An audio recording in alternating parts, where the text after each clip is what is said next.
Well, I want to start by saying thank you to every single one of you guys. I know you have a lot of stuff going on, and it means a lot to me to just stand on here and be able to present, so thank you. And before I start, I just want to say one quick thing, just plant a seed. I really want to dedicate this talk to all the patients, all the family members, because we've suffered through healthcare, and after the end of your talk, you'll know what I mean by that. So let's drop right in. So I've been an emergency doctor for 20 years. In over 20 years, I've had to give devastating news. I've had to tell patients, unfortunately, that they have cancer, that they've had a heart attack, and it truly breaks me. And I hear this all the time. In my head, it haunts me. If I only had known, Doc, if I only had known sooner, that hurts. I want to be able to change that. I want to be able to tell patients just in time. We got here just in time. Nothing has happened to your heart yet. We're going to do things now for you. As I think about this more and more, it reminds me of my grandfather. You see, my grandfather is legally blind. And to me, my grandfather is my father figure. I didn't have a dad, and my grandfather is my dad. And he did something smart. At age 5, he sat me down and taught me how to play chess. And at 5, I was like, cool, I get to hang out with an adult. He's going to teach me. And he taught me life lessons. He taught me how to be a person. Sounds weird, but he did. He had that impression. He taught me how to wear a tie, how to drive. And it makes me laugh. He taught me to wear my wallet in my front pocket, and I still do that today. But as we started playing chess, I noticed that he was having trouble looking at the chess piece. You see, he was diagnosed with macular degeneration. And for those people that don't know what that is, imagine you're looking at me right here, but imagine black spots in your vision, and only a small portion of your vision you could see.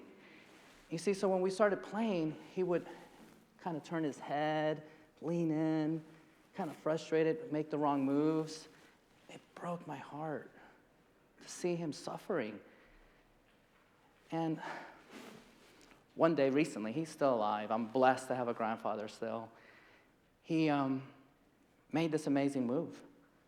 Caught me off guard because poor guy, he's having trouble seeing.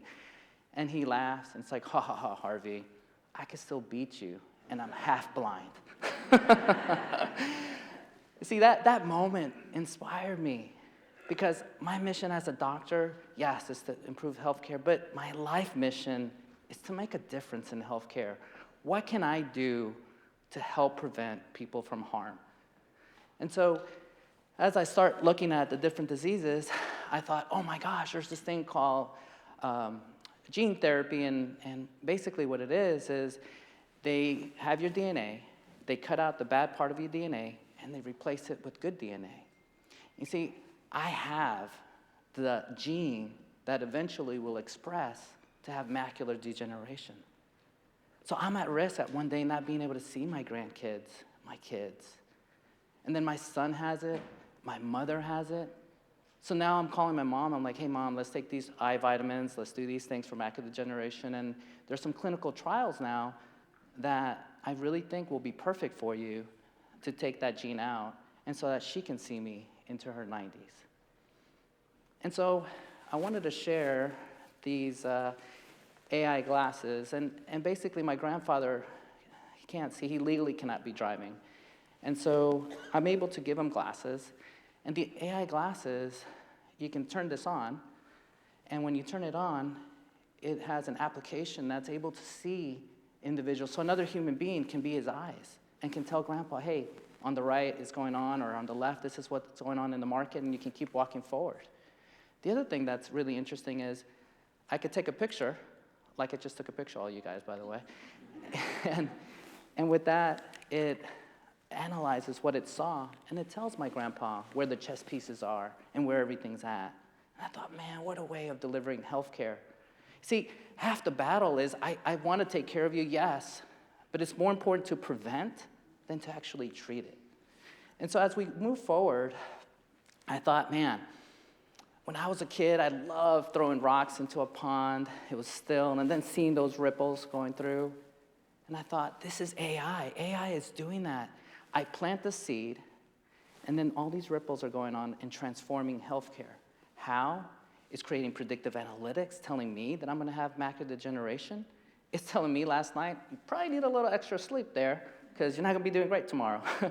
And so these things are really helpful, and why shouldn't we be using this to help us?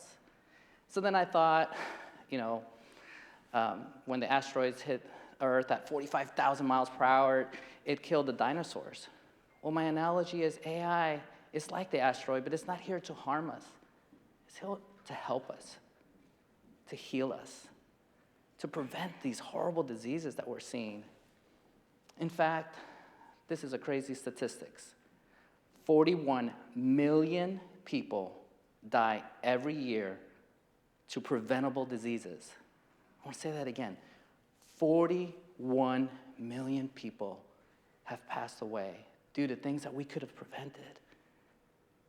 That shouldn't happen. How many of you guys know someone that you wish we had known sooner?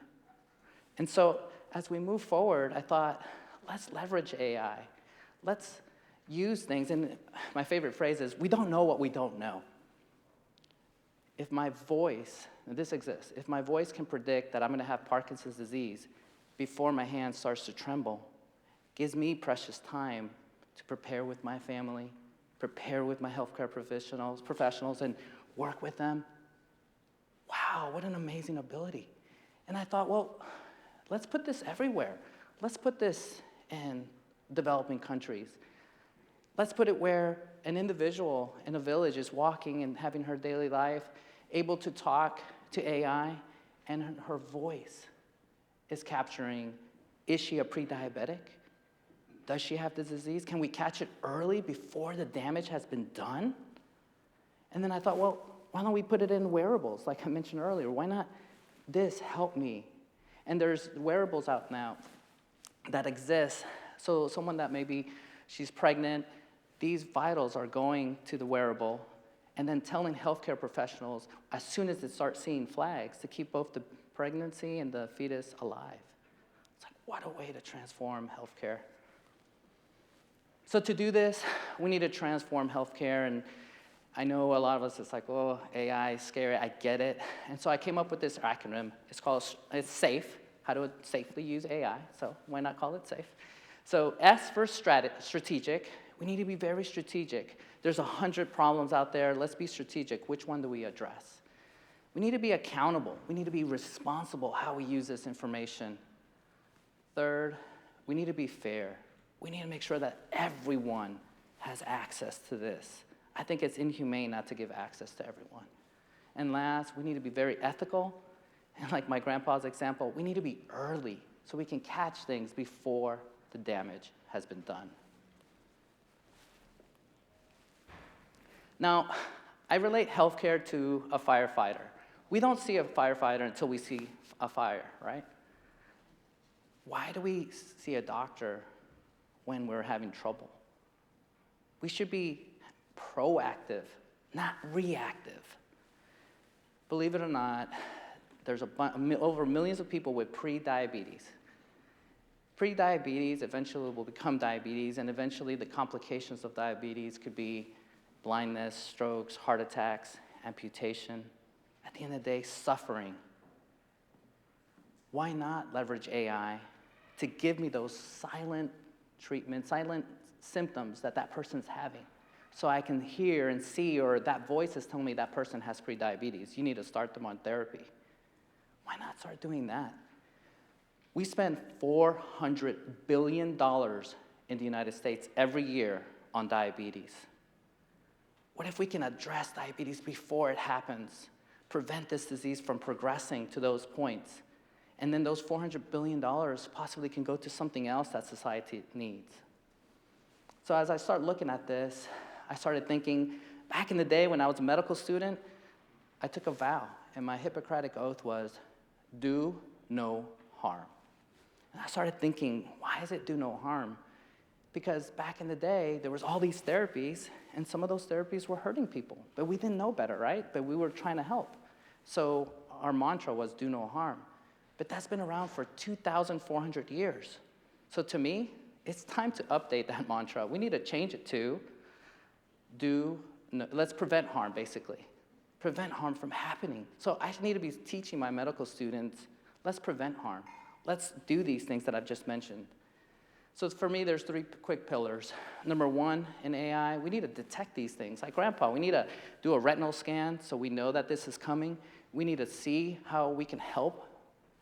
Second, as we're detecting these things early, these detections, we need to start putting this in our workflow. So instead of getting a blood test, maybe you just have a talk with your doctor, and the talk is an AI listening for different diseases. And we need to personalize. I see some twins here, and I know you two guys are not alike.